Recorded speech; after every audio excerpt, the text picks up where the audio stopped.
जब इंसान बहुत थक जाता है, जब मन कहता है बस अब और नहीं, जब रोज़ मुस्कुराते हुए भी रात को अकेले में आंखें भर आती हैं, तब एक सवाल बहुत धीरे से दिल के भीतर उठता है।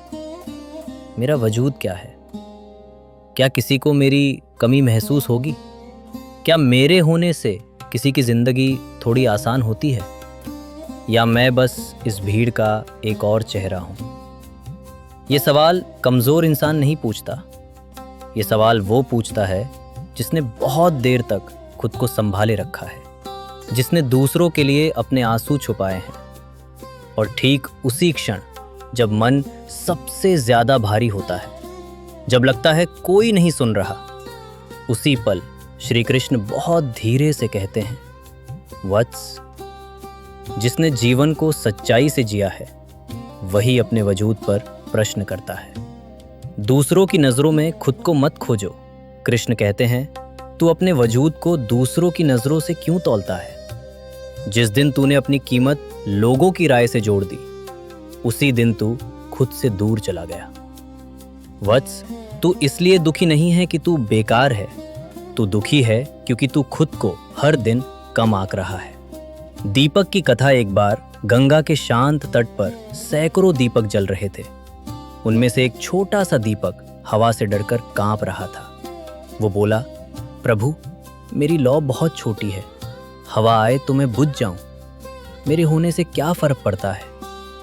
कृष्ण ने उस दीपक को अपनी हथेली पर रखा, जैसे कोई माँ डरे हुए बच्चे को थाम ले। वत्स, तू अपनी लौ को तूफान से मत तौल।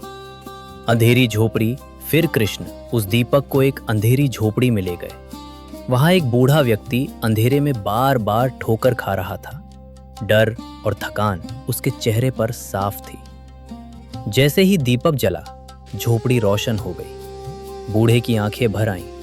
वो बोला, आज मुझे रास्ता दिख गया। कृष्ण ने दीपक से पूछा, अब बता वत्स, तेरा वजूद क्या है? और दीपक समझ गया, वजूद बड़ा दिखने में नहीं, किसी के अंधेरे में रोशनी बनने में है। हर आत्मा का अपना धर्म। कृष्ण कहते हैं, वत्स, तू हर जगह चमकने नहीं आया। कुछ आत्माएं सिर्फ इसलिए आती हैं ताकि किसी का अंधेरा थोड़ा कम हो सके।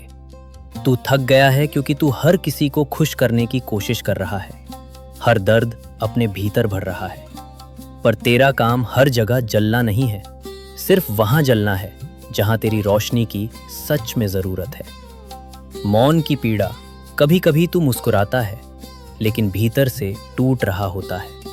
कभी तू मजबूत दिखता है लेकिन अकेले में रो देता है। कृष्ण कहते हैं, जो चुपचाप सहता है वही सबसे गहरी आत्मा होता है। तेरा मौन तेरी हार नहीं, तेरी परिपक्वता है। मोर पंख का भाव। कृष्ण अपना मोर पंख दिखाते हैं और कहते हैं, मेरा मुकुट सोने का नहीं है क्योंकि मुझे चमक नहीं चाहिए, मुझे समर्पण चाहिए। वत्स, तू भी तभी सुंदर है जब तू अपने होने से लड़ना बंद कर देता है। तू व्यर्थ नहीं है। कृष्ण कहते हैं, अगर तू व्यर्थ होता तो तेरा जन्म कभी ना होता। तेरी हर सांस गिनी गई है, तेरे हर आंसू देखे गए हैं।